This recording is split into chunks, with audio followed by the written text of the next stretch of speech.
Well, hey, good evening to you folks. How the heck are you? It's good to see you. Little hiccup there on the credits. And of course, provided by my wonderful friends over at Bards of Greyhawk. That's those are just amazing pieces of music those guys have put together. You should absolutely check them out. Bards of Greyhawk. Hello, Damien. Hello, Imperial Ramblings. Good to see you, stranger. But anyway, so I can just tell you one thing straight off the bat. It's not going to be a 3.5 hour stream tonight. It just, uh, yeah. We'll hang out. We'll have fun. Greetings, James Keck. Good to see you. How are things down at the observatory? Um, no, I'm doing fine. I'm doing good. Thank you for asking, everyone. I'll tell you a funny story about last night's broadcast. So the last 30 minutes or so, because I was live streaming and had guys playing D&D and I had to hear them. I had my studio cans on. I know everybody uses AirPods now. You know, they're like, wear a lavalier mic and some AirPods, get with the time, Grandpa. But I don't do that. I have a big mic and I have a studio headset that I wear. That's what I prefer. I feel naked out there without being able to hide behind my mic and wear my headphones. But so while I had all this going, I jokingly linked to the video for burning down the house. The party burnt a house down. I jokingly linked to burning down the house by Talking Heads, and I said, "Hey, don't play that. You know, I if that plays in the background, I'll get a copyright strike and everything else." So we went on, and I look over and I have YouTube open, and it's got a list of suggested videos. And I was like, "Oh, well, if you're going to suggest a ministry playlist, only I can hear it, right?" Sure. I click play and very low volume, very low volume. Didn't have the sound cranked way up. And I'm bebopping along. We play the game for another 45 minutes or so and BS and everything. And I shut down the works and the guys sign off. And I look over at the monitor that I have open broadcast software on. And I can see the VU meters for other audio source are still bouncing up and down to the beat of I think it was Jesus Built My Hot Rod. And my heart dropped into my lap. Because if that was playing and I could hear it and OBS could hear it, it's entirely possible that on the video, you guys could hear it. And if you could hear it, Warner Media Group could hear it on YouTube, which means they would take one look at my stream and go, "We'll just have to do something about that, nuke." And either stop basically copyright strike my channel or the video. The video would suck. They would rip all the audio out of it and you guys wouldn't be able to hear it. But if the copyright struck my channel, that would be terrible. I could basically potentially be knocked all the way into the dirt. And I mean, it'd be like beating up a toddler. There wouldn't be any recovery from that for me. So I went back and I did something I never do. I went back and listened to a previous stream last night. And no, you can't hear it. I don't know why OBS could hear it. But you cannot hear any music. All you can hear is me talking and the other players talking. Was the volume low enough that it wasn't being picked up? Or was it not properly plugged in?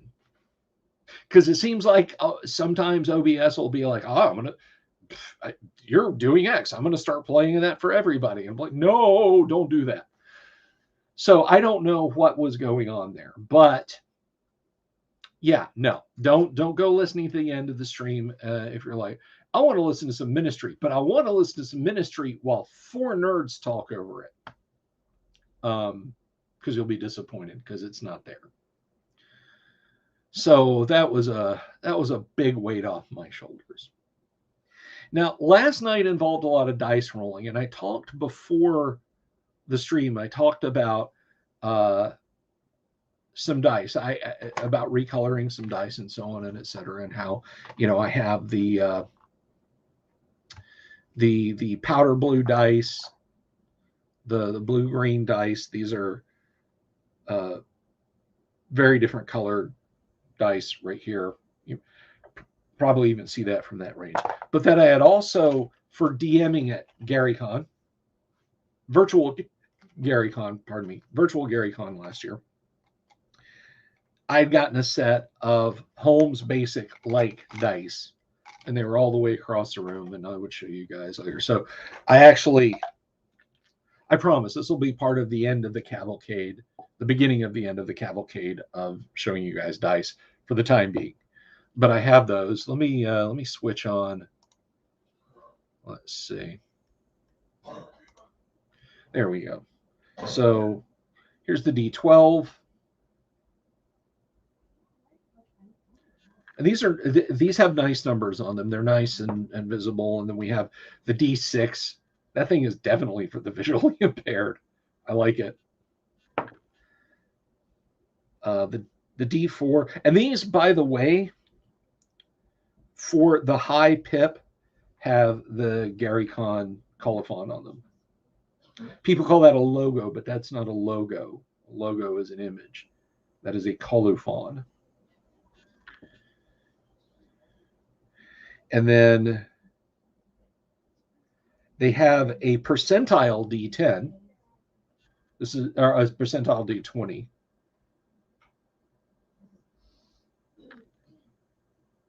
But it's a little hard to use as a D20 because it doesn't have multicolored sides. So if you roll 3, is it a 3 or is it a 13? You don't know because all the coloration is black. It needs to be dual colored because there's 2 5s on opposite sides. So if I roll that, is that a 5 or is that a 15? You don't know. So, and then finally there's the D8, and these are the colors. I have an original Holmes D4, an original Holmes D6, and an original Holmes D8 to show you by comparison. I'm not even sure if this will work. You guys will be able to see this. Can you? So you guys see that? There's the originals in front and the GaryCons in back. So that's the dice from the folks over at GaryCon. And they match the colors. They're not sharp edged, they're not precision edged, but they're kind of nice just the same.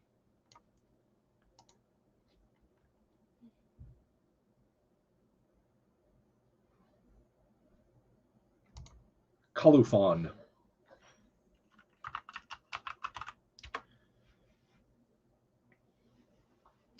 But anyway, yes, I'm very glad things worked out also. So I'm gonna, and they came in this tube. It's got a little, it's got the GaryCon angel. It says GaryCon official dice set, roll with Gary. I wouldn't have bought these dice, which is not to say I think they're bad. I don't know that if I was at GaryCon, I would have spent my money on a set just for myself. It's because generally speaking, I'm pretty much, with the exception of the replacement Holmes set that I'm going to get just for the sake of it, I'm pretty much set on dice. LukeCon. Ouch. Ouch. I see what you did there. I see what you did there. So, Good dice, neat little bottle. I wonder what tchotchkes they're doing this year. I didn't sign up to DM anything at Virtual GaryCon this year.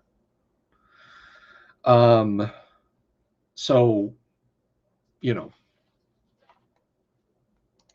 I don't know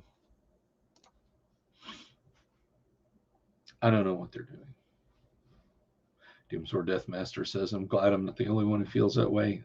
Well, I'm not one of those people. I don't really want to get in. I have my own personal feelings on that, but I'm not going to share them right now.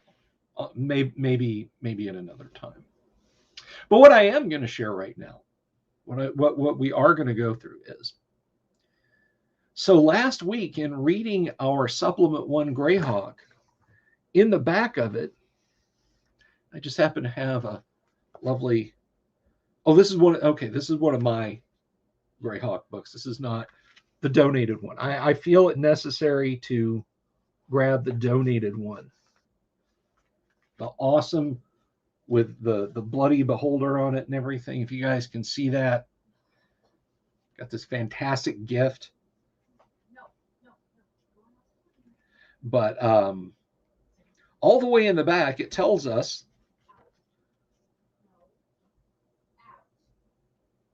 that there's actually, this one is old enough that it does not list the strategic review. It talks about the dragon. And we'll talk about the dragon at another time. My intro song, Bonnie Tyler's I Need a Hero, old school. I don't even know what that means, Michael. Hello, Ricky. But anyway, where was it? Was it in the back of? Let me see. Let me pull up the PDF, because I want to set the mood. I want to be absolutely respectful of the mood.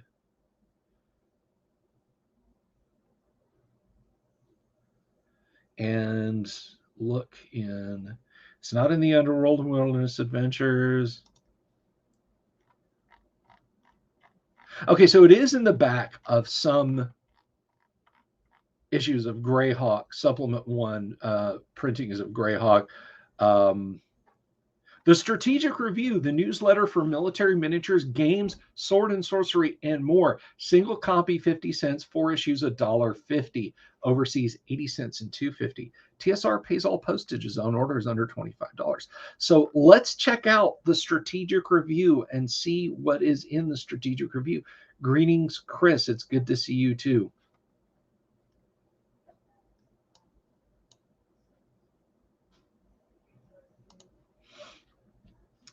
Let us take a look at the Strategic Review, because guys, I went to the hobby shop across the street from the mall after I was sitting there having my Orange Julius before I went to Aladdin's Castle, reading that wild new Supplement 1 Greyhawk. And it talked about the Strategic Review. I wonder, now that I've played with Xylarthan II for so long, if my referee will like the Strategic Review, because it talked about things like a ranger. I love Tolkien. Is it the same thing as Aragorn? Let's find out. Aladdin's Castle, you know it. I gotta find a way to really do this retro, but I don't want to do it like so. I don't want, like, I joked around about getting like a 240p flickery black and white fisheye kind of effect on the screen, like I was doing public access TV back from the 1970s. I don't want to go that far. I mean, maybe as like a fade in intro. Maybe. I'm getting creative now with Filmora, so we'll have to see. Michael Jones using Holding Out for a Hero. Holding Out for a Hero would absolutely get me copyright. Yeah, let me tell you what. Okay, confession time before I jump into this. I really, really like the long form version of Total Eclipse of the Heart by Bonnie Tyler. I do. Okay. I'm a big, sappy, goopy mess when it comes to Total Eclipse of the Heart. When I started writing up an NPC in my campaign, I was like, this song fits her completely.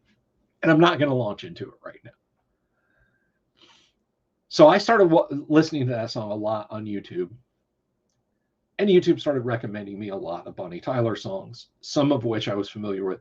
Holding Out for a Hero, Total Eclipse of the Heart, obviously, I've been listening to. It's a Heartache, if you remember that one from like 79. It's kind of almost a honky tonk kind of sounding song. But I started listening. I like Bonnie Tyler's music. She's a really nice voice.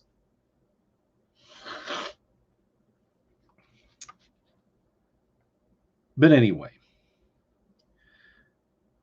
so let's take a look at issue 1, volume 1, number 1 of the Strategic Review. Now, I actually think these had monochrome color, like the front page was green.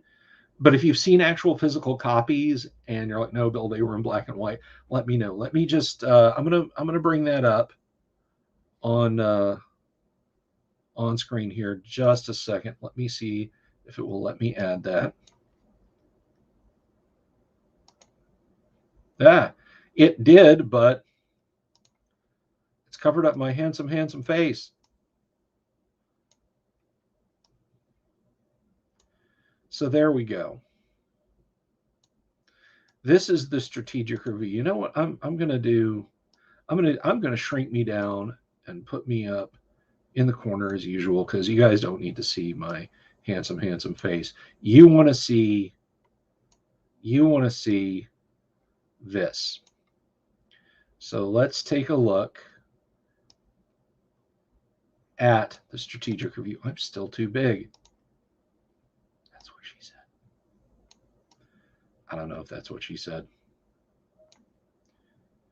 So here is the Strategic Review. So this is spring of 1975. We've gotten this. I ran out and I grabbed some copies. That's right, Rich. The Strategic Review was where the Bard came from. What's going on here? The Strategic Review is the newsletter of Tactical Studies rules. So that's what TSR means, which will quite naturally be used to carry advertisements for all of TSR's product line. However, it will do a lot more than that. Each issue will contain as many features and news items as we can possibly find space for. This being our first issue, all of the features pertain to our product line. If we receive submissions for future issues which deal with other things, we will certainly print them. For this newsletter, we'll try to cover as much as possible.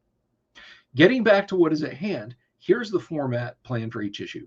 Regular columns include Strategist Club, creature features with a new Dungeons and Dragons monster, Castles and Crusade, the Armory, TSR News, and the Wargaming World of news and brief reviews. Material and space will dictate how many of each of the regular columns will be in any given issue, but we will always try to get the majority into each issue. There will be 1 or 2 features in each issue also. Whether we include 1 or 2 mainly depends upon what is available. For the basic 4-page size of this zine is easily expanded by the inclusion of a single sheet or double-sized stuffer. We planned it that way. In fact, you'll note that the stuffer of this issue is a test version of a set of rules for solo dungeon adventures, which we thought you'd enjoy. In the future, we will probably increase both the size and frequency of the Strategic Review, but in order to get into the swing of things, we thought we'd better go slowly at first.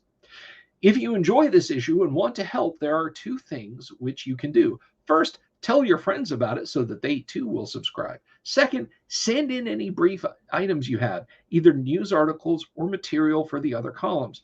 Thanks. We hope that you thoroughly enjoy this issue and every successive number of the Strategic Review. I wonder if I should send them my dungeon adventure of 1,000 red dragons. It's the one where Orcus is riding around on the big red dragon at the end. I think I told you guys about it.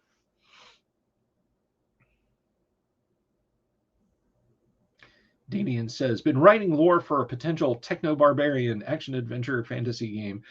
So far, wrote down the main faction and 2 of the villains, sword, sorceries, lasers, and jet bikes. Good on you, man. And then we have the typical publisher statement. Editor, E. Gary Gygax, assistant editor, Brian Bloom. Hey, there's a coupon. 50 cents off on Tractics, regular price $10 postpaid. It expires soon. I should think about that. Tractics sounds like fun. Introducing the Strategist Club. The Strategist Club is a special association open only to TSR subscribers. We will continually offer special privileges to members, and we currently plan a party for you all on the first night, Friday, of Gen Con 8. Details to be announced in the summer 1975 issue of this magazine. Meanwhile, we asked that members name their choices for the following. Best new game of 1974. Duh, that's going to be Dungeons and Dragons. Outstanding designer, outstanding writer, outstanding wargaming magazine, best miniature figures release series, favorite sword and sorcery novel of 1974. Please send your nominations as soon as possible. Guys, write them down. To join the Strategist Club, simply send us $1 along with your name and address. We'll do the rest. As a special bonus to all members, we will allow a 25-cent additional discount on discount coupon purchases, so that if 4 per year are used, your membership fee has been returned in extra discounts. Gosh, that's great. I mean, if I do that, that's almost 10% off on a set of Tractics. I can get Tractics for $9 and a quarter. I mean, granted, that's like 1/10 of my paycheck, but hey. So what was the big TSR news of 1975?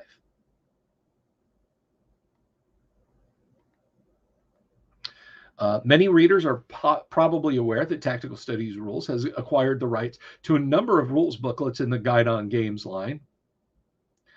These are Chainmail, Don't Give Up the Ship, D-Guts, as many call it, and Tractics.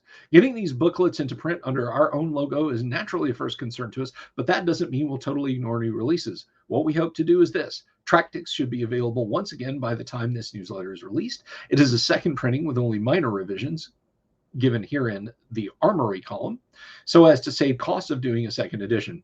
We will eventually revise and expand Tractics, but that must await an uncertain future date. Chainmail will be reprinted soon in a third edition with additions in the historic characteristics section to include the fighting men of the Far East, among others. Also added are supplements in man-to-man rules and some small items to the fantasy supplement. The additional material, coupled with current cost, will require that we raise the price, but that is unavoidable in today's economy. Am I right? It is also hoped that we will be able to release at least 1 and possibly 2 companion booklets to Chainmail, one to deal with the Crusades and the other with mythical English medieval times. You guess which of the 2 possibilities we plan. Both will use Chainmail, use the Chainmail system to fit this particular case. Now, of course, in reality, we know that didn't happen. We never got supplement 1 Chainmail, supplement 2 Chainmail. I don't know if those were merged into Swords and Spells. I honestly don't. D-Guts, well, there it is, will be reprinted in its original form and is planned to quickly follow its release with 2 companion volumes, which will detail the orders of battles of the fleets of the major and minor navies of the world in that era and give rules for conducting large-scale, long-term campaigns of an historic or fictional nature. The whole will probably be boxed, although this is not still settled yet, for the cost might prove too high to make it attractive. Eventually, TSR hopes to add more booklets in the DGUT system, and as this develops, I keep you informed. Well, typo there, Gary. I think maybe you meant I will keep you informed. Dungeons and Dragons supplement booklets are so high on our priority list, and we should be getting at least one off sometime before Gen Con. If you all rush large cash orders to us, we can guarantee that we'll take the copy to the printer for immediate preparation. I don't know how firmly planted in his cheek Gary's tongue was at that point. Other irons in the fire include many more rules booklets and a game or two. If you have a burning desire to see a particular set of rules in print, drop a card and let us know. The old business about squeaking wheels is sometimes true.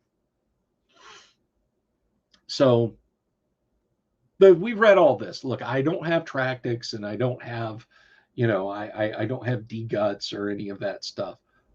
Let's get into Dungeons and Dragons features. Creature features. The Mind Flayer. Ooh, that sounds spooky. Number appearing 1 to 4. Armor class is 5. Move of 12. Hit dice 8 plus 3. Wow. 50% in layer. Treasure F. 90% magical resistance. Are you kidding me? This is a super intelligent man-shaped creature with 4 tentacles by its mouth, which it uses to strike its prey. If a tentacle hits, it will then penetrate to the brain, draw it forth, and the monster will devour it. It will take 1 to 4 turns for the tentacle to reach the brain, at which time the victim is dead. A Mind Flayer will flee if an encounter is going against it. Their major weapon, however, is the Mind Blast, a wave of psi force. Whoa, what do you got, Professor X going here, TSR? With a 6-inch directional range and a radius of 5 foot. All within the radius must save as indicated or will suffer the results shown. Whoa, so intelligence matters now. Look out. So if you're really dumb, this thing can really hurt you. But if you're really smart, it can really hurt you. Back when monsters were allowed to be. No, this monster, this Mind Flayer is just misunderstood, guys. Almost forgot. Get the banner going.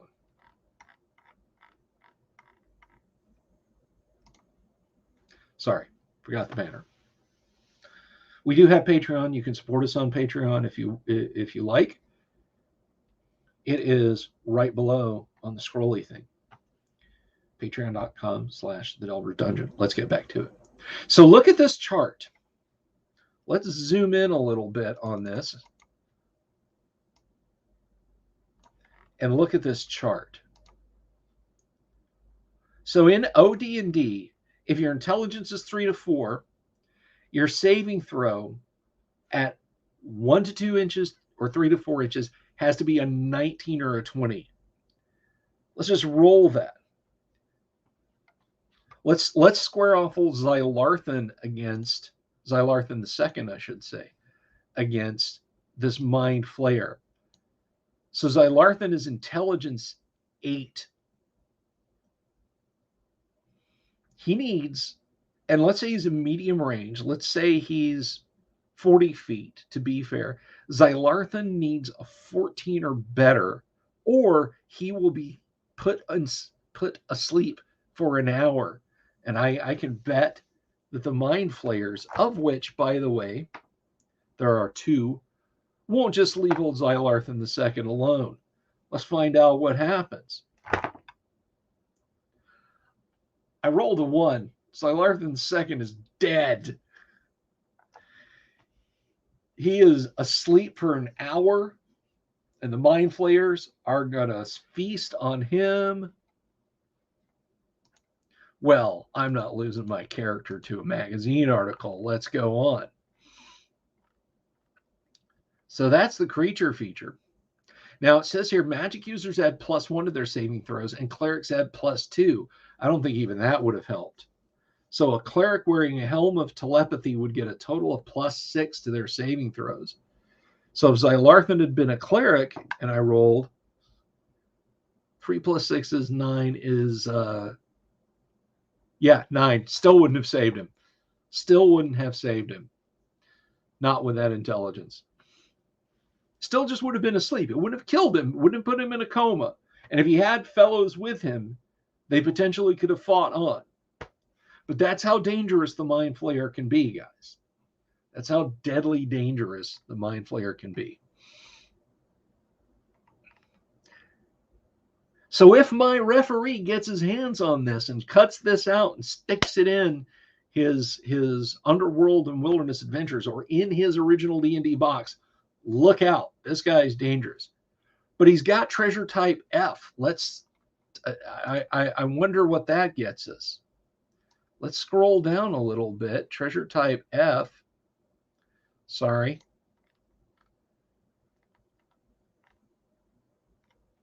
So just silver and gold, 10% for 2 to 20,000. Let's grab our percentile dice.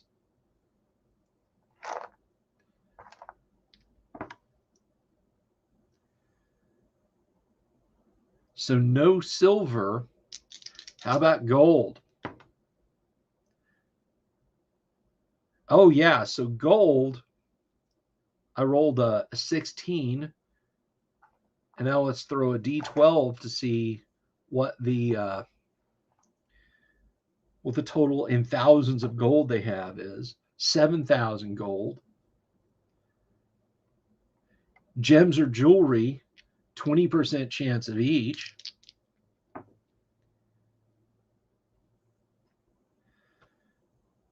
Oh, yeah, gems and jewelry. No jewelry, just gems. 2 to 24.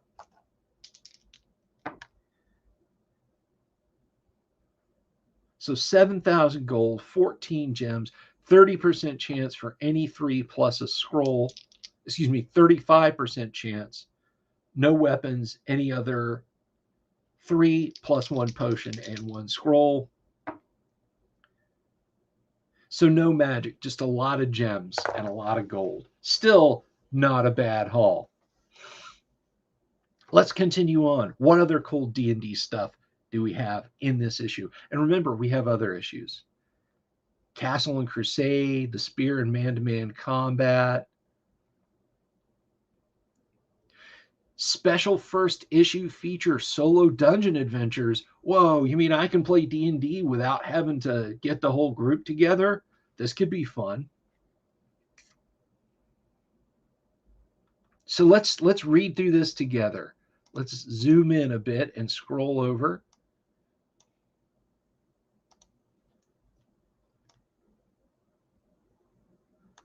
While we're waiting for the KISS Destroyer pinball table to get free, we'll look at the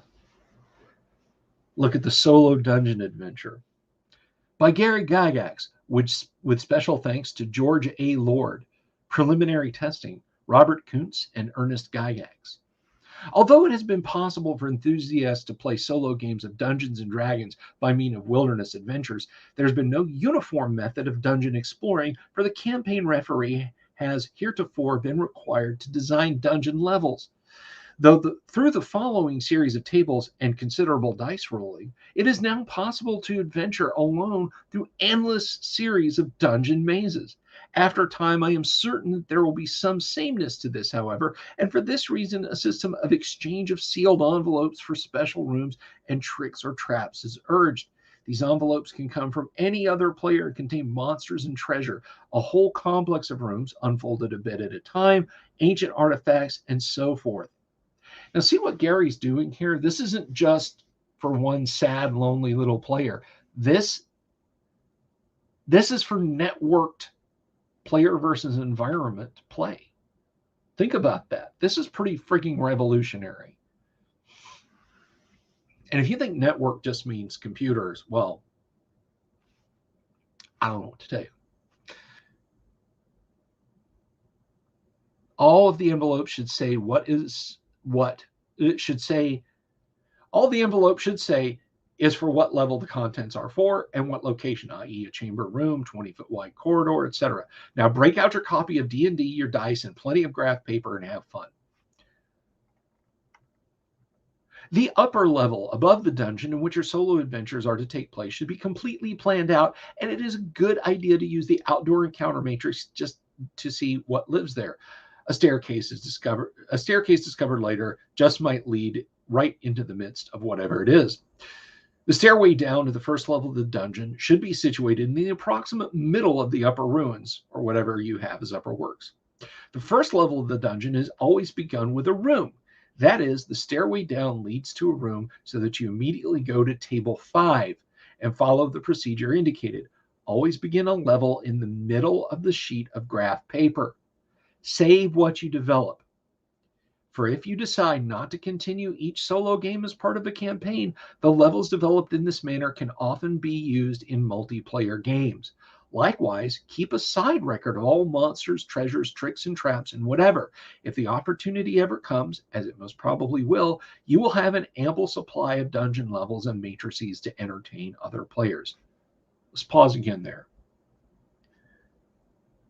A really amazing tool is being handed to nascent referees for Dungeons and Dragons right here.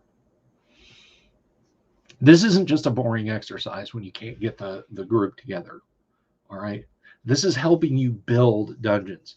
Now, like a module for AD&D, because the random dungeon tables, if you guys remember when we went over the Dungeon Master's Guide a few months ago, the random dungeon creation tables appear in the Dungeon Master's Guide. But like an AD&D module, you know, it's like putting a model together. You know, things have to be pruned, they have to be sanded, some stuff has to be filled and filed and carefully put together. Not just like, oh, it's glued together. Well, you know, glue is oozing out everywhere and it's a mess. So, you know, if you come up with a, you know, demon lives in one room, 10 feet down the hall, there's a room with 30 orcs guarding a treasure with 100 pieces of gold. You'll want to make adjustments accordingly. But don't step over the fantastical. But the point is, you now have the tools to create an adventure module.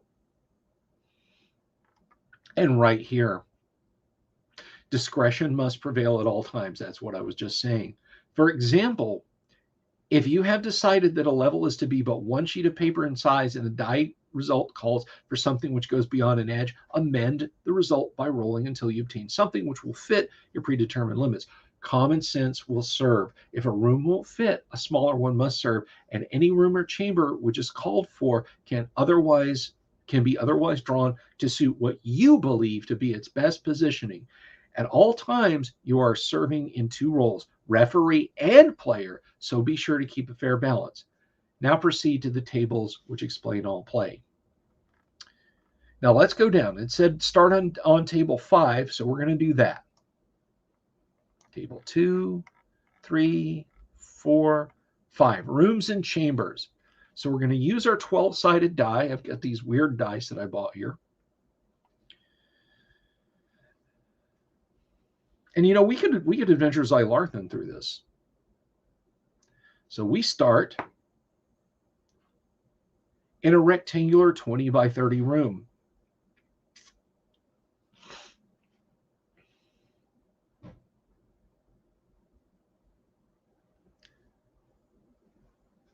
And for room shape and area, roll for shape and size, then exits, then contents. All right.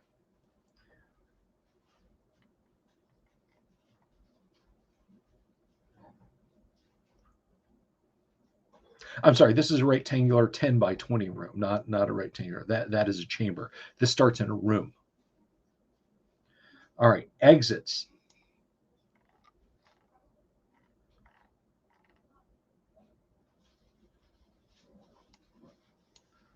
All right. So the room area is 100 feet, so it has one exit.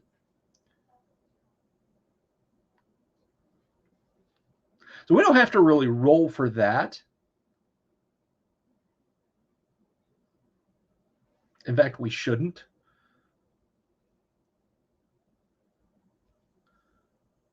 Oh, I see what they're doing. Okay, all right. Yes, we should roll for that. My mistake.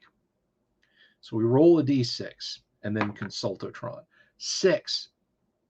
Any size, 1 to 4 exits rolled to determine. So how many exits? Let's grab our trusty D4. And there are 4 exits in this 10 by 20 room. So the first exit, we grab the D12, is on the right wall, and it is straight ahead and 20 feet wide. So the first exit on the right wall is as wide as the right wall. The next exit is on the left wall, straight ahead. Now, it's not saying 20 feet wide, so we will assume that it is 10 feet wide.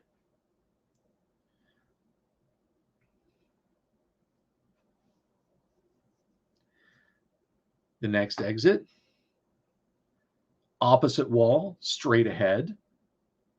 So we'll just assume that's opposite where we came in.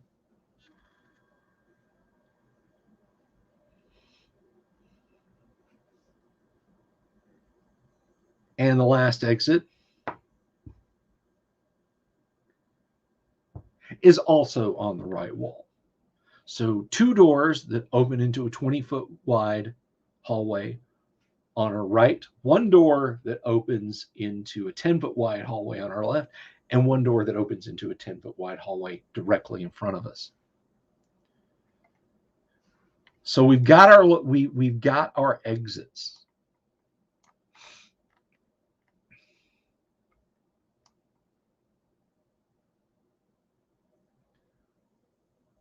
So let me see here.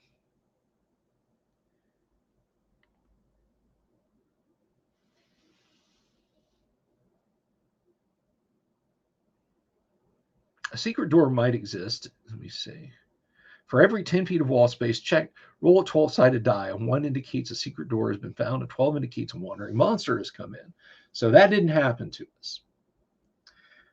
According to Google, the term Ithalid was first used in the AD&D adventure D1 Descend into the Depths of the Earth, 1978. So it's not far off. We're only 3 years from our first use of Ithalid, guys.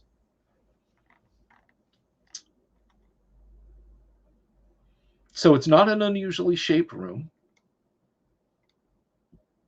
These are not doors. Let's go through the door just opposite of us. And we'll consult the table on page 3. Now, we're not playing here thus far. We're only creating the dungeon. 17. A 17 indicates stairs. See table 6. Do the stairs go up or do the stairs go down? Table 6.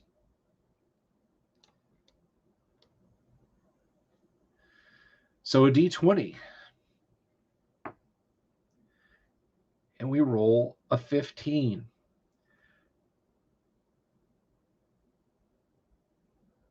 Trapdoor down 1 level, passage continues, check again in 30 feet. So if we choose to go down to the next level, the passage continues in that direction, and in 30 feet, we check again. Let's do that. Let's go 30 feet and make our periodic check. Maybe we'll have something we encounter, and we'll immediately have an encounter with a Xylarthan. The Mind Flayer experience didn't happen. 1, continue straight, check again in 60 feet. All right, Xylarthan moves forward 60 feet. And this time we roll a 14, chamber, see table 5.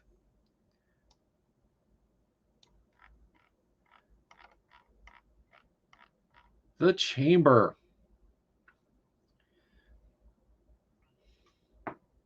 A 1, 20 by 20 square chamber. What about exits?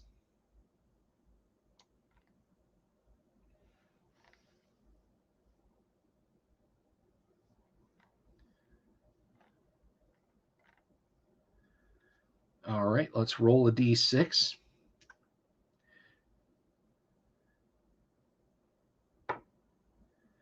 It is a 5. No exits. Wow.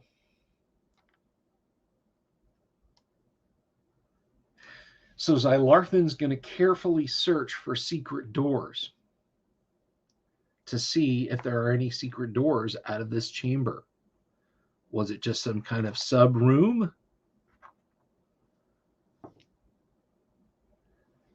Nothing on the right-hand wall. Nothing on the northern wall. But on the left-hand wall, well, that should have been... So this is on the northern wall. This is the first 10-foot square section on the northern wall. Slay the big one. I hope so. So on the northern wall, he has found a secret door.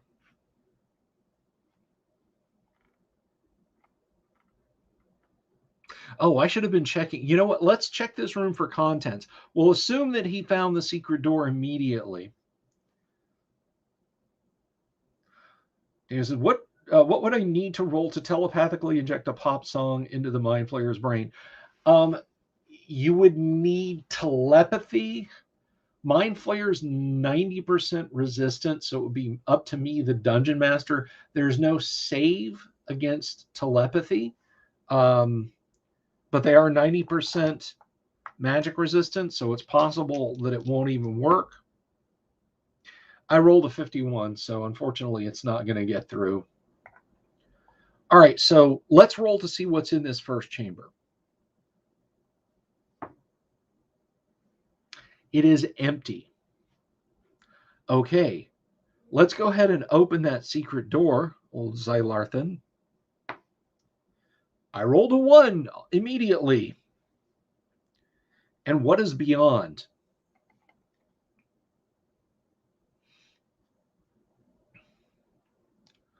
Rick Astley might want some fun fact. Come on, are you guys ever going to give that up? All right, what is beyond?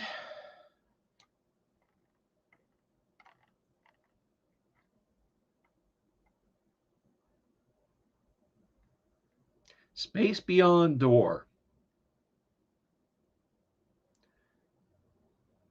Well, since we're technically going through a door, the secret door, we will use the space beyond door table to check it.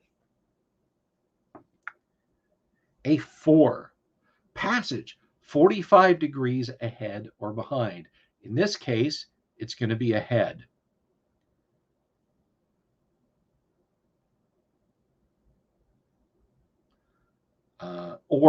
No, I see what it's saying. 45 degrees ahead, behind. So it's going to go, I guess, in that direction.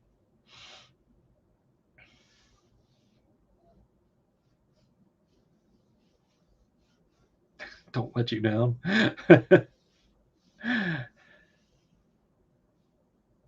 Don't worry. I'm here for the long haul tonight, guys. I'm never going to desert you. I'll tell you a funny story about that song. One of my favorite bands of all time, and there's D&D, multiple nested D&D references here, is the KLF, the artist musician duo, Bill Drum and Jimmy Cauty out of the UK. And yes, they did the Doctor and the Time Lord song, or Doctor and the TARDIS song, when they recorded a one-off novelty as the Time Lords. They were the KLF, the Conspiracy Liberation Front, the Time Lords, the Justified Ancients of Mumu, the Jams, many, many names they performed under. Bill Drummond wrote a book about how to become a rich pop star in the UK. And then he lived that lifestyle and he succeeded. And he's not like some arrogant self-help dude at all. You'd have to read the book. The book is free. You can find it on the internet. Just look up Bill Drummond KLF book, and you can find a copy of it. I think it's called The Process. But they had a minor splash with the Doctor Who song, Doctor and the TARDIS. They got beat out in the charts and swept out of the way by Never Gonna Give You Up by Rick Astley. And he remembers thinking, of course, how stupid we were to record a song about Doctor Who. Nobody cares about this rubbish. This song is perfect. It is absolutely perfect. Listen to the lyrics. Never gonna give you up, never gonna let you go, never gonna say goodbye and desert you. What girl doesn't want to hear that? What guy doesn't want to play that for his girl? And the beat just is amazing. So, unless my other light, the Dungeons and Dragons connection is, I had a KLF reference, a big KLF reference in the D&D game I ran at GaryCon last year. I did not know it at the time, but Milhilo, hello Milhilo, was at my table. Milhilo is an enormous KLF fan. He wrote a college paper, he wrote a college dissertation about how KLF basically screwed the music industry and won. And he was like bouncing off the walls. He was just in ecstasy over me sticking a KLF reference in my D&D game. So there you go. All right. So 45 degrees ahead behind. So I guess it goes that way. So we'll go that way.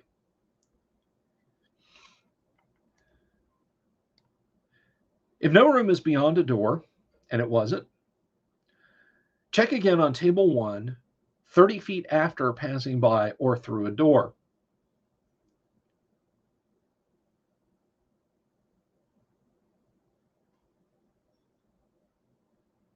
Damien says, if I try to infect the Mind Flayer with Barbie Girl song from the 90s, would that be grounds for an alignment check? No, because they're evil and you want to destroy them with brain worms. Since if they capture you and don't eat you right away, that's how they're going to destroy you. All right, so let's zip back up to page 1. And let's check to see what we get. 18, dead end.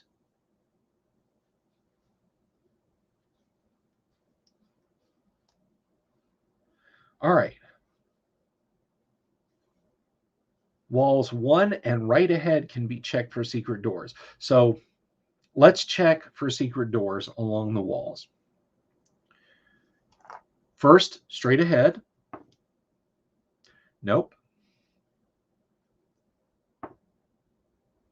And no. So we go back to the chamber. We'll keep checking that chamber for secret doors. No secret door on the next 10 feet of wall. No secret door on the next 10 feet of wall. And no secret door on the next 10 feet of wall. So back down the corridor and back up the stairs.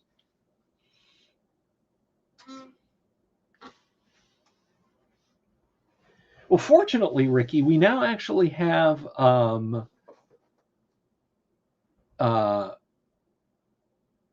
we now actually have software. There are websites with tools that will randomly generate dungeons for you. Let's see.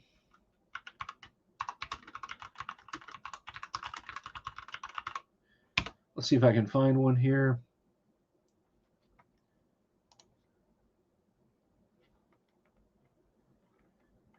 So I'm not sure how.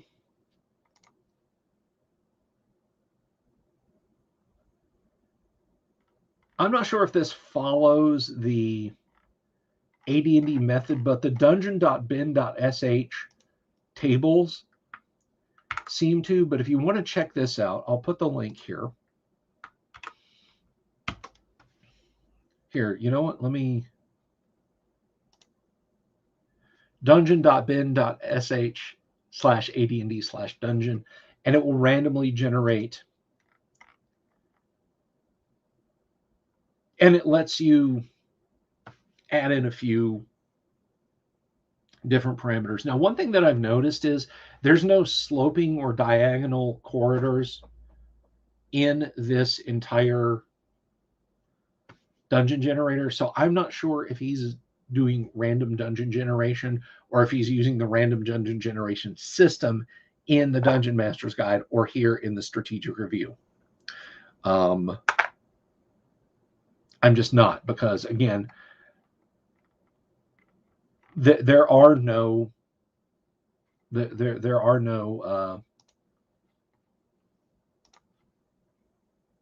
angle corridors.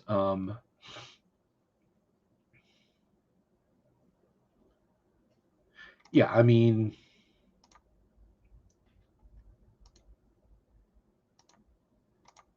yeah, this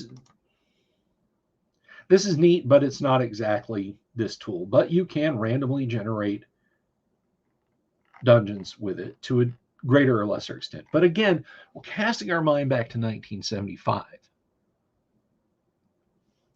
And the guy running Xylarthan II, using these tables, you know, that's what he would have. He wouldn't have a computer.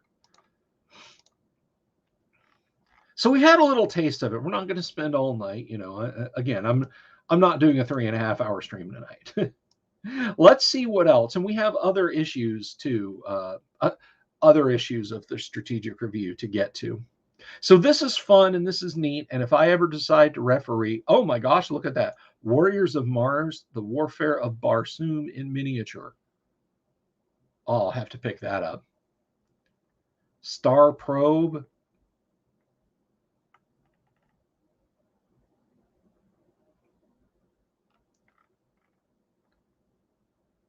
All right, let's take a look at the other issue that I got.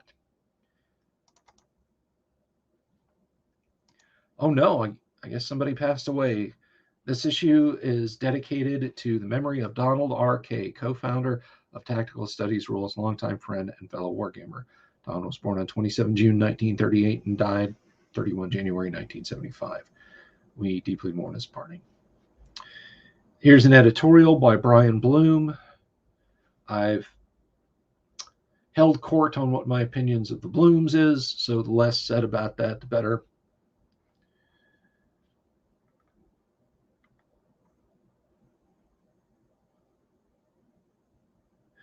The first annual Strategist Club will be Strategist Club Awards Banquet will be held at 7:30 p.m. on the 22nd of August, Friday, 1975, at the Gargoyle Restaurant, only a block north of the Horticultural Hall. They had a Gargoyle Restaurant in Lake Geneva. Man, that's cool.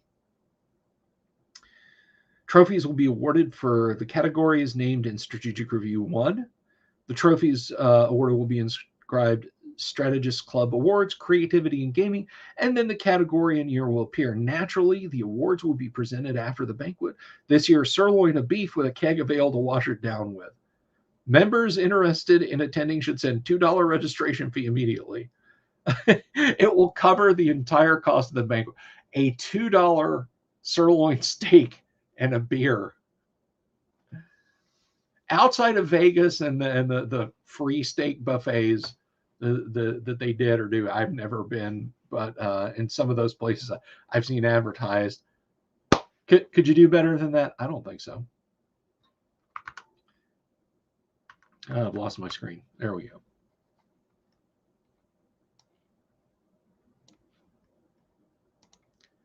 Ricky says, I've used it for years, still do. It's a handy tool. It really is a handy tool. But they talk about that. There's the publisher statement. And there's voting there. Don't forget that as a club member, you are entitled to an additional 25% off on discount coupon purchases. And that means you save an extra 25 cents, 50 cents, or 75 cents, depending on how many of the selections you buy. Those members interested in future playtesting should let us know, indicating whether their interest is in board games or miniatures. Cavaliers and Roundheads rules. I don't have Cavaliers and Roundheads. Wargaming World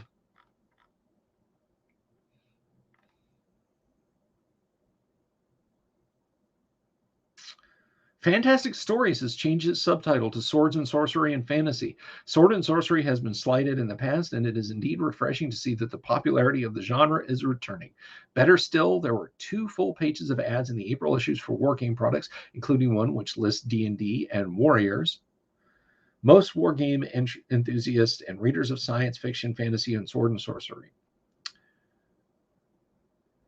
are readers. Sorry, that didn't make any sense.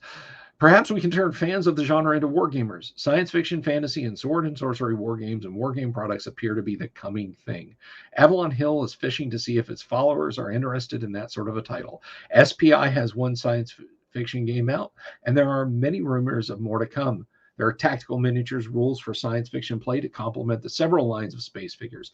TSR intends to expand its line, as we planned long before the rush began. This plethora of material should certainly help attract people to wargaming. And if you happen to enjoy this extra imaginative type of wargaming, there are good times ahead. Large wargame clubs aren't the factor they used to be in the old days, but they still exist. While they are primarily a phenomena of board gaming, they still form a vital part of the hobby. It is these groups which generally run conventions and publish the little newsletters, which are both important to the continuity of the whole hobby. You should support whatever club or clubs you choose, whether it is a dignified association or a wild and woolly bunch with a militaristic name set to conquer the wargaming world. Rare birds now. All this is occasioned by the seeming demise of SICL. Your editor never particularly agreed upon with their aims as a club, but the Spartans helped to develop the hobby, and if they've come, in fact, to an end, it will certainly be an end of a wargaming era. And now we get to something very helpful, which will wrap the hour up with this, because we've been going on a long time, and I did a long stream last night. We're going to look at questions most frequently asked of FAQ. Asked about Dungeons and Dragons rules. And let us zoom in so we can read the wise rules. The space limitations of D&D, and it was difficult to get all we managed into 3 booklets, forced us to gloss over certain areas, hoping that this would not cause undue problems for readers.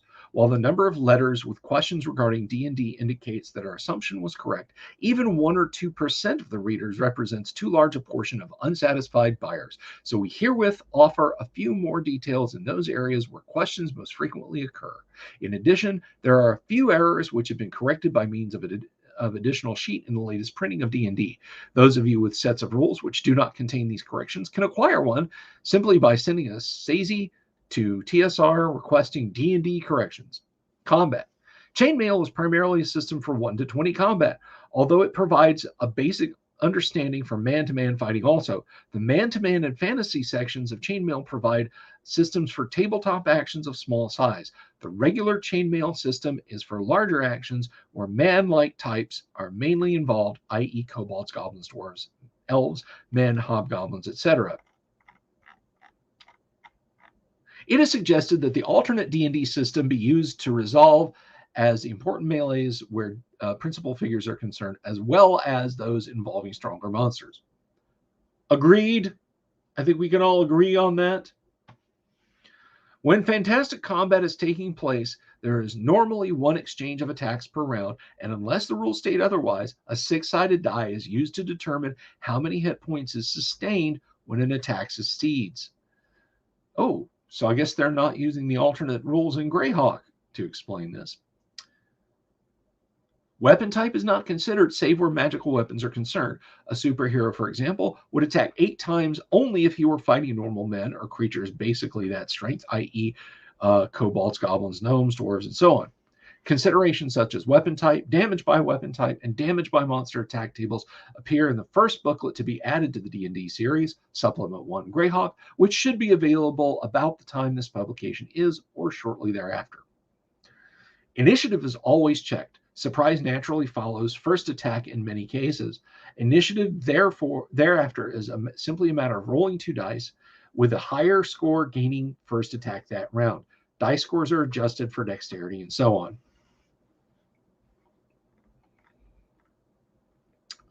Combat example. 10 orcs surprise a lone hero lost in the dungeons, but the die check reveals they are 30 feet distance at the time of surprise, so they use their initiative to close to melee distance. Initiative is now checked. The hero scores a 3 plus 1 for his high dexterity, so it is counted 4. The orcs score 6, and even a -1 for their lack of dexterity, optional, still allows them first attack. As they outnumber their opponent so heavily, it is likely that they will try to overpower him rather than kill, so each hit they score will be counted as attempts to grapple the hero. That's right. Unarmed combat, guys. Assumed armor of the hero, chainmail and shield, armor class 4. Score required to hit AC 4, 15 by the monsters with 1 hit die. Only 5 orcs can attack as they haven't had time to surround. Assume the following die scores for the orcs' attacks: a 6, a 10, an 18, a 20, and a 3.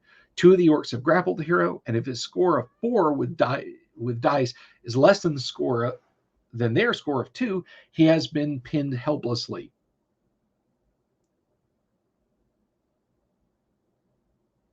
If it is a tie, they are struggling with the hero still on his feet, but he will be unable to defend himself with his weapon. If the hero scores higher than the orcs, use the positive difference to throw off his attackers, i.e. the hero scores 15 and the orcs also scored but 8.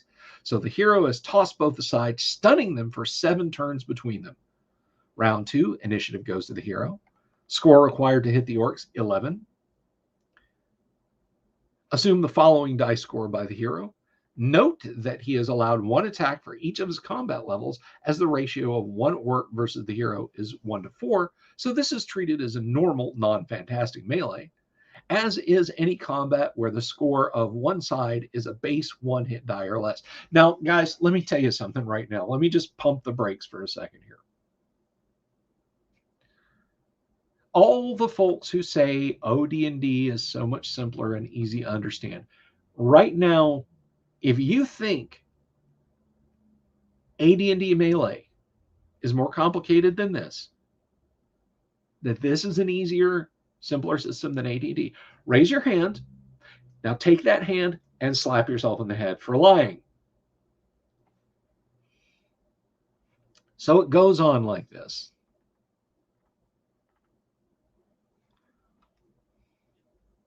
Oh, and look, we haven't mentioned the Balrog again.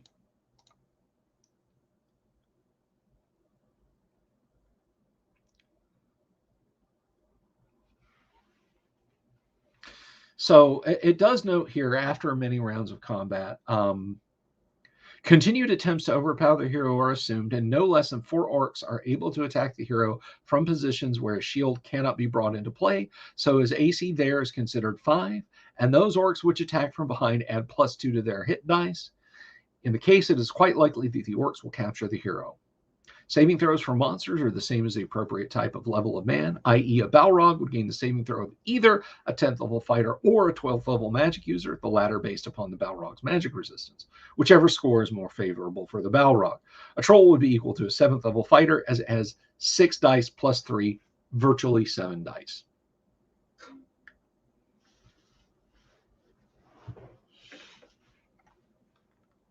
Morale is a factor which is seldom considered. The player is basically representing their only character, representing only their own character, and a few others have their own personal morale in reality. Unintelligent monsters fight until death. Occasionally, however, it is necessary to check either troops serving with a party in whatever respect, or the morale of intelligent monsters. This is strictly a decision for the referee. The system used is likewise up to the referee, although there is one in chainmail which can be employed, or he can simply by throwing 2 dice, a 2 being very bad morale, a 12 being very good morale. With situational adjustments, this score will serve as a guideline for what action will be taken by the party checked. And then there's some explanation here of experience. I think we kind of got experience.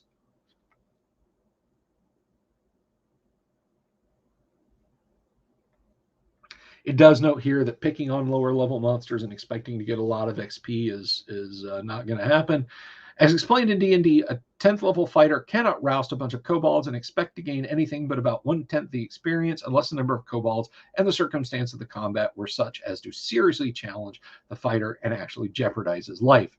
For purposes of experience, determination For purposes of experience determination, the level of the monster is equivalent to its hit dice, and additional abilities add to the level in this case. A Gorgon is certainly worth about 10 level factors, a Balrog not less than 12, the largest red dragon not less than 16 or 17, and so on. The referee's judgment must be used to determine such matters. I think my referee's got all this down pat. A magic user can use a given spell but once during any given day, even if he is carrying his books with him. This is not to say he cannot equip himself with a multiplicity of the same spell so as to have its use more than a single time. Therefore, a magic user could, for example, equip himself with 3 sleep spells, each of which would be usable but once. He could also have a scroll of, let us say, 2 spells, both of which are also sleep spells. As the spells would be read from the scroll, they would disappear, so that in total, the magic user would have a maximum of 5 sleep spells to use that day. If he had no books with him, there would be no renewal of spells on the next day, as the game assumes that magic use gains spells by preparations such as memorizing incantations, and once a spell is spoken, that particular memory pattern is gone completely. And that just causes people to flip out and pull out their hair and, I forget how to cast a... It's not, that's you're not forgetting. Okay, classic D&D magic users, AD&D or original D&D or even basic Dungeons and Dragons by J. Eric Holmes or by Tom Moldvay, you do not forget the spell. The energies stored in your mind prior to casting the spell are exhausted.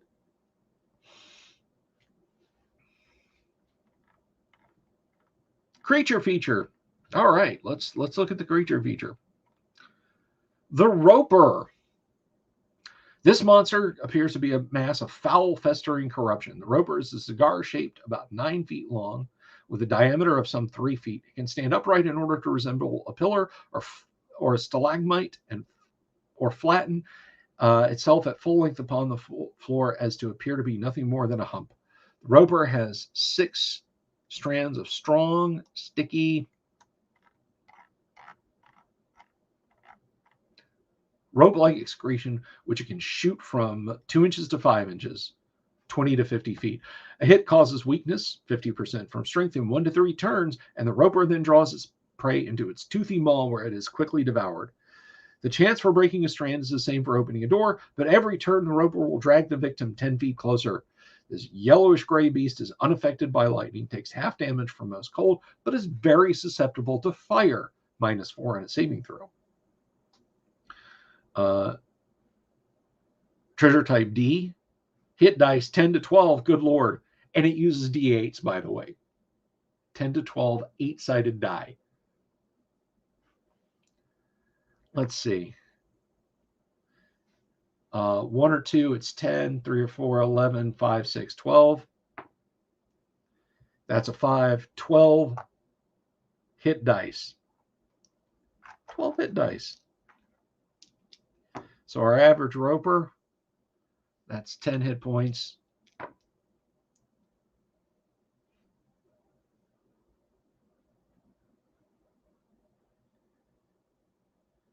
That's 23 hit points.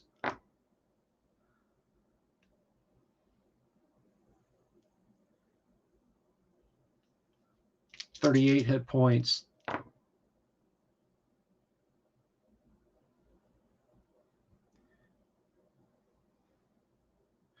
$48 hit point having Roper. 80% magic resistance. Treasure type D. This thing would eat Xylarthan II for breakfast, which is its plan. Alignment chaotic. Highly intelligent. Cannot be charmed. You have to save versus poison. Here we go. Rangers. We're going to wrap up on Rangers, and then I'm going to talk a little bit about post-game, as it were. An exciting new Dungeons & Dragons class by Joe Fisher. Rangers are a subclass of fighting men similar in many ways to the new subclass of paladins, for they must always remain lawful or lose all the benefits they gain, except, of course, experience as a fighter. Strength is their prime requisite, but they must also have an intelligence and wisdom scores of 12 each and a constitution of at least 15.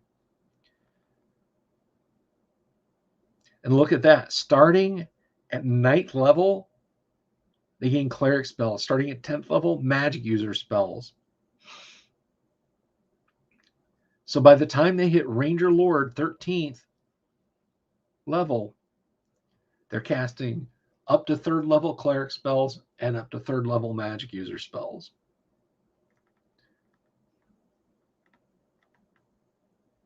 Hit dice, either with the standard system or the alternate system, which allows fighters 8-sided dice.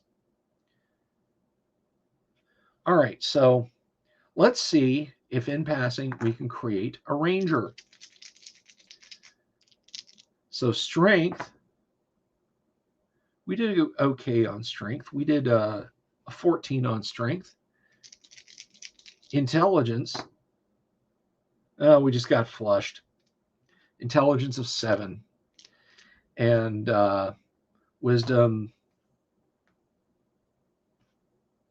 no, we got a wisdom of 15. Dexterity, a fait accompli, we're not going to have it. Dexterity of 11 and constitution. Yeah, constitution of 6. Xylarthan's cousin is not a ranger. But they start out with either 2 8-sided or 2 6-sided dice. I'm partial to that new system. So let's see, had he made it, what would we get? Oh my gosh, 12 starting hit points. 12 starting hit points. And there's not like 2, then 2 plus 1, then 3, then 3 plus 1. He's adding a dice every time. Let's read on. Until they attain the 8th level, Ranger Knight characters in the Ranger class are relatively weak, for they have a certain number of restrictions placed upon them. They may only own that which they can carry with them, and excess treasure or goods must be donated to a worthy cause. They may not hire any men-at-arms or other servants or aides of any kind whatsoever. Only 2 of the class may operate together. Advantages which accrue to low-level rangers are. Now let's stop for a second and let's think about this from where they obviously came from. Tolkien.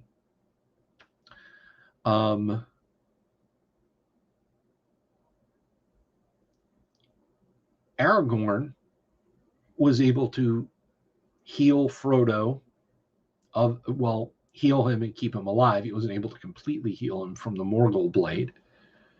But once he got his hands on the Athelas, he was able to heal him. And then later he was able to heal Eowyn when she got her arm broken by the Witch King. And likewise, Faramir, after Faramir nearly died. So yeah, that's some cleric power there. He didn't have anything but what he carried. The shards of Narsil and his boots and his cloak, and that was about it.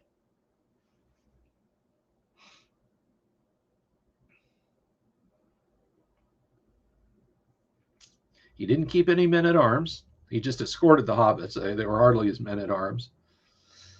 And the only time he worked with any other ranger was when Baragon showed up at the siege of Helm's Deep. With some rangers he was able to scrape together. Chris says, it's interesting that Gary didn't update the Rangers hit dice to D10s when 1E came out, since the updated alternate D8 hit dice could be used there.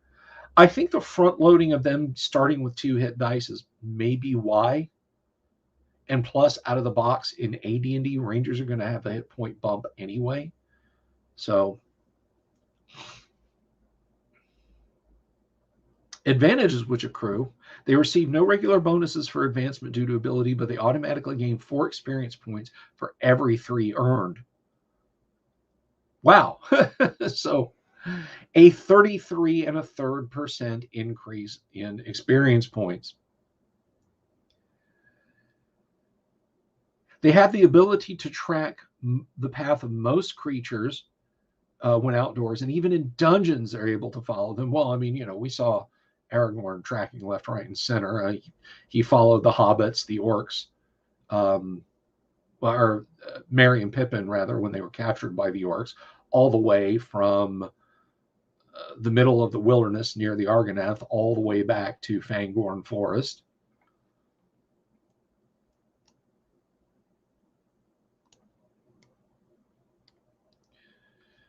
The ranger so tracking must have observed the monster no more than 6 turns previously when in dungeon situations.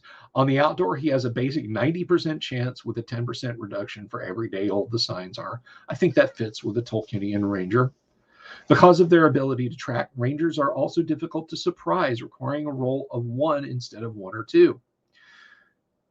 All rangers gain a special advantage when fighting against monsters of the giant class. Kobolds, they're giants.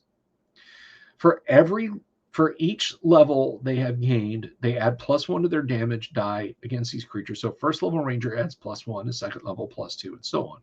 Upon reaching the 8th level, rangers begin to accrue a number of advantages besides the use of spells already indicated. 4 to 24 followers will join the character as soon as 9th level is reached. These followers are detailed later. Ranger knights are able to employ magic items which heal or cure disease. The hands of a king are a healing hand. Healing hands. Ranger lords are able to employ all devices which deal with clairvoyance, clairaudience, ESP, telepathy, telekinesis, and teleportation, including scrolls. Aragorn could turn the seeing stones to his own use, and he was able to show his face to Sauron and survive, unlike poor Pippin. Well, Pippin didn't die, but you know what I mean. The 4 experience points for 3 earned is lost from 8th and higher. Followers who can be killed cannot be replaced, although regular mercenaries can be. As already mentioned, if a ranger turns neutral or chaotic, he loses all benefits of the class, becoming an ordinary fighting man. For each of the 2 to 24 followers the ranger gains, a die roll must be made to determine what the class is. Further die rolls to determine type, class, and or level will also be necessary. 91 to 99, 2 hobbits. Extraordinary, see below. Oh, what is extraordinary? Extraordinary followers, rangers, a lawful werebear. Hello, Beorn and Beornings, unicorns, Pegasi, hill giants, a hill giant, stone giant, gold dragon. Take 2 rolls, ignoring any double odds which might come up. Guys, I kind of like this ranger better than the AD&D ranger.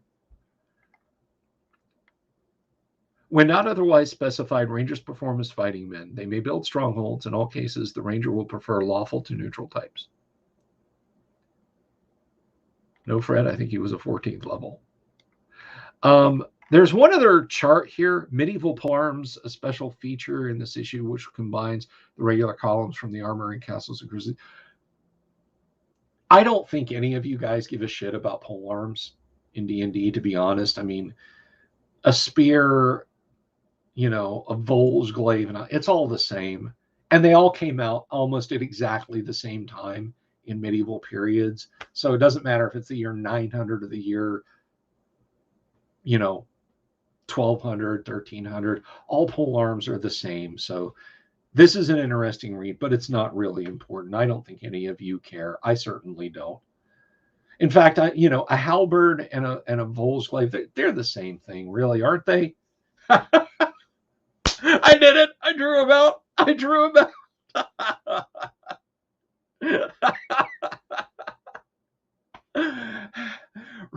This is where Ricky would walk up, pull a glove off, and slap me on the face and demand honor. He would meet me in my backyard with drawn pistols or drawn pike staffs, as the case may be, tomorrow.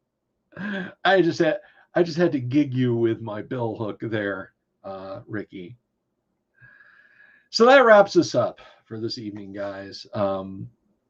As you can see, the strategic review is a huge boon, but it does open some trapdoors under the feet of the Dungeon Master. If I, the player of Xylarthan II, have gotten the strategic review and I have my heart set on bringing a ranger to the campaign, and the Dungeon Master says that doesn't fit my quasi my game that I'm running that is kind of like the High Crusade with a little bit of Lost in Space thrown inside my own custom Castle Greyhawk.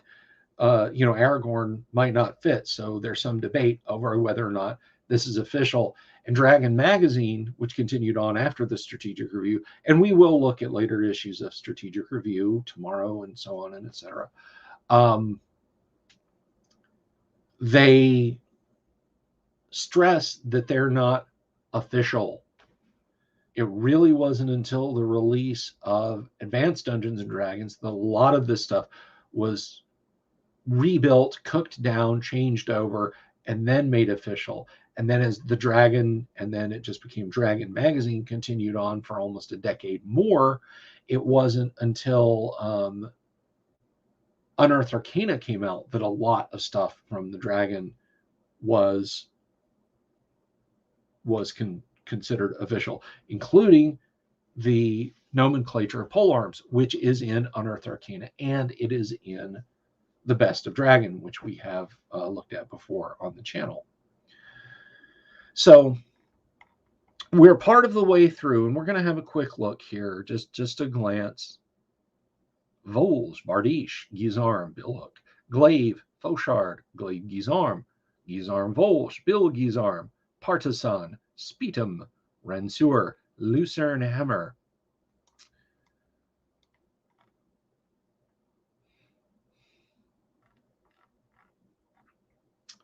We'll have a quick gander here. Let's see. Ooh, Origins 1 is coming up. Who wants a carpool to Origin? I can take my Volkswagen microbus. Johns Hopkins University, Baltimore Mid. 25% off. Hey, if you're part of that Strategist Club, you get an additional 25 cents, not percent.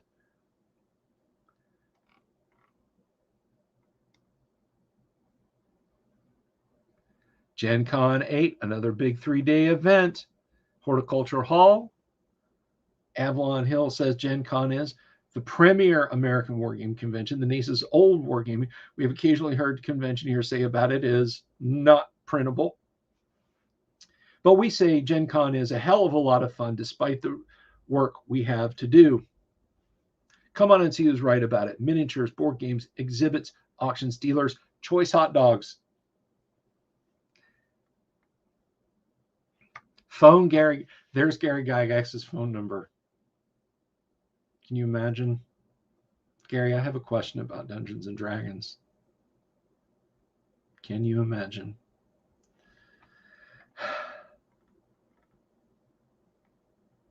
War of Wizards.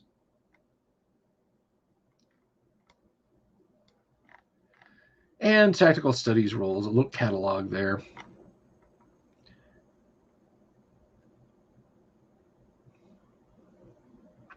Boot Hill coming soon. Classic Warfare coming soon.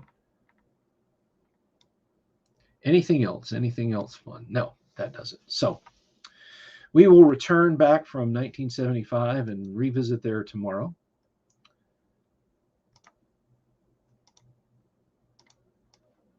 I'll just zoom me back down there. So I hope you guys enjoyed that trip down memory lane and the near miss with Xylarthan fighting that mind flayer. Whoa, if that was in reality, we'd have been in a lot of trouble, guys. We'd have been in a lot of trouble. So that about wraps us up. That about brings us to the end. But I do want to note something here. I do actually wish to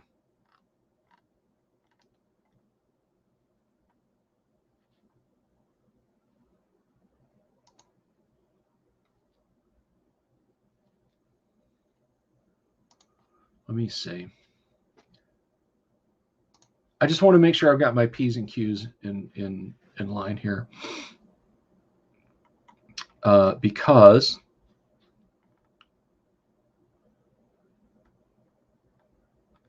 where is it?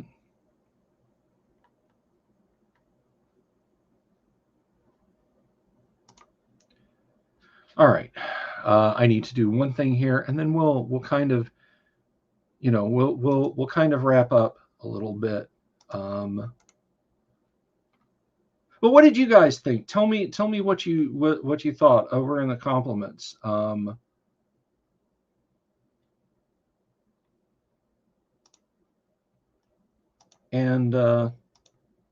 if you have any comments or criticisms before we leave,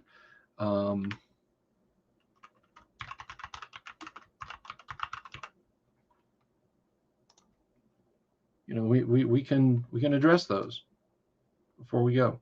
Sorry, I got slightly distracted by something shiny.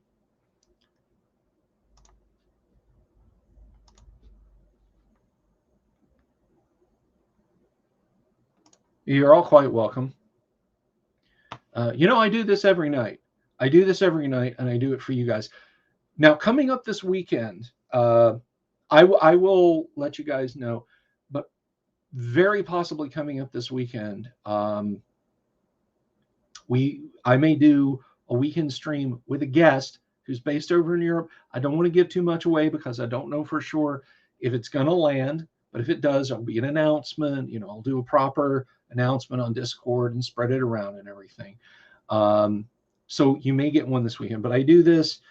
Last night was 5 hours. Tonight is probably going to end up being 2 hours, despite the fact that I said, "Oh, we're stopping at an hour," for you guys. So, because y'all make it worth doing.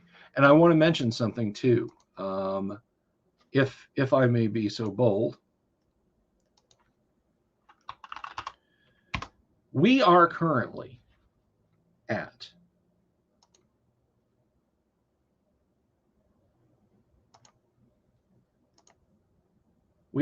sitting at 860 subscribers still, guys.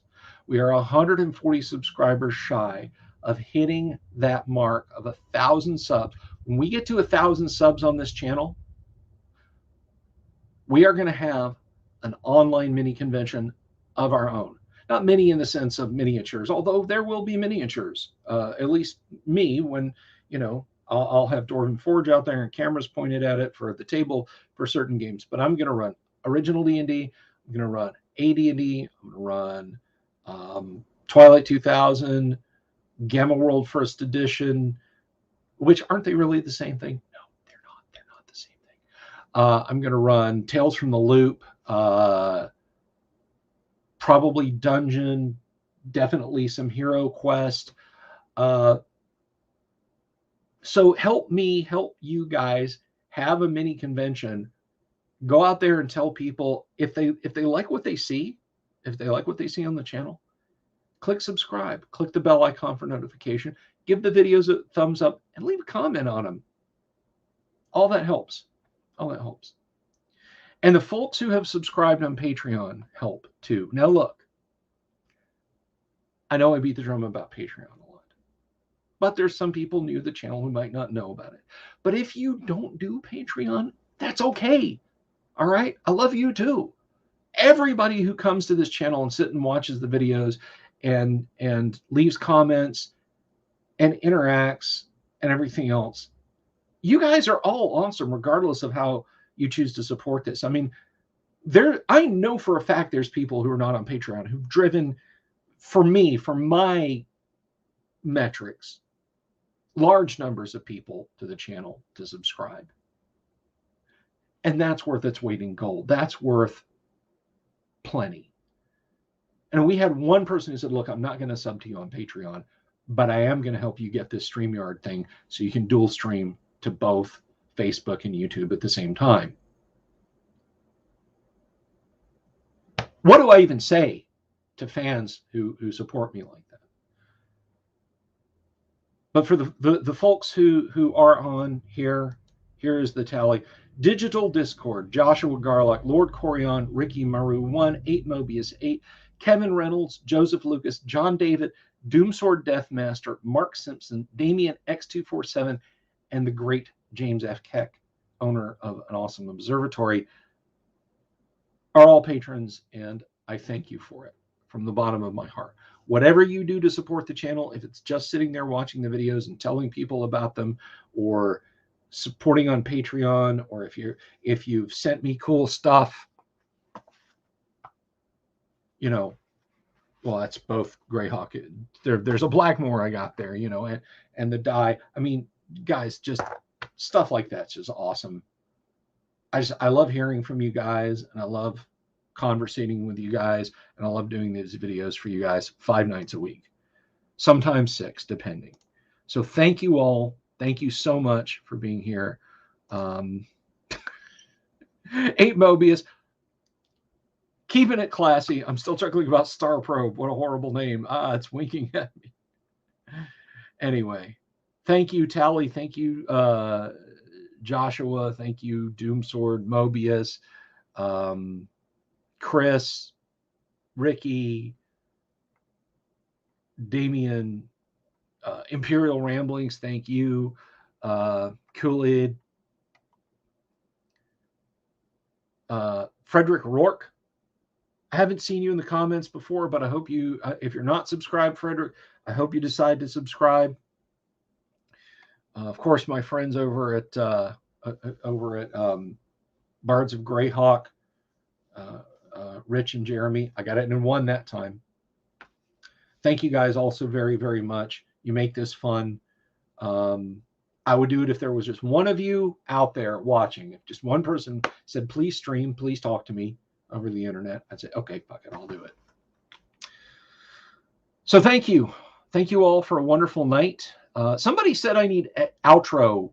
I need an outro for the channel too. I'll see about that.